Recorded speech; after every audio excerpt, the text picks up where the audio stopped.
Rusia dan Ukraina sedang memperebutkan kota Soledar. Soledar wilayah strategis di wilayah Donetsk. Jika Rusia menguasai Soledar, daerah lain tinggal menunggu waktu untuk dikuasai Rusia mengingat posisinya strategis. Pasukan Zelensky akan mempertahankan Soledar sekuat tenaga. Terbukti dengan penambahan pasukan yang diambil dari arah Zaporozhye dan Bakhmut mempertahankan arah ini. Intinya, jika Soledar jatuh ada bahaya efek domino yang akan mempengaruhi seluruh Ukraina termasuk rawannya posisi Bakhmut dan Seversk dikuasai Rusia.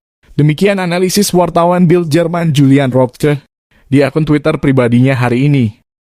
Media Kiev Independent menyebut kota Soledar dekat Bakhmut di Oblast Donetsk masih berada di bawah kendali Ukraina. Meskipun ada serangan bertubi-tubi dari Rusia, kata Serhiy Chervati, juru bicara kelompok pasukan timur Ukraina pada 7 Januari. Para propagandis Rusia baru-baru ini melaporkan bahwa PMC Wagner, kelompok tentara bayaran yang dikendalikan Kremlin, diduga telah menghancurkan garis depan di Soledar dan melawan pasukan Ukraina di kota tersebut. Pendiri Wagner, Yevgeny Prigozhin, mengklaim bahwa kelompok itu akan merebut kota. Pasukan Rusia menembaki Soledar 76 kali sejak tengah malam pada 7 Januari dan angkatan bersenjata Ukraina telah terlibat dalam 10 bentrokan dengan pasukan Rusia di kota Soledar sejak saat itu.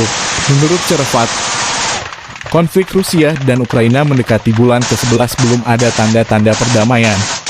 Presiden Ukraina Volodymyr Zelensky terus menggalang dukungan negara-negara barat untuk mengalahkan Rusia.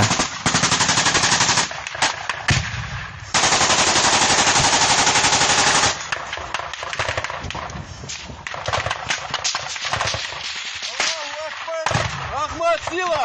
Слава России! Победа будет за нами!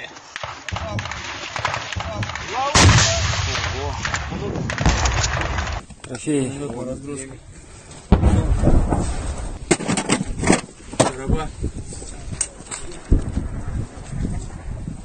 Terima kasih sudah nonton. Jangan lupa like, subscribe, dan share ya.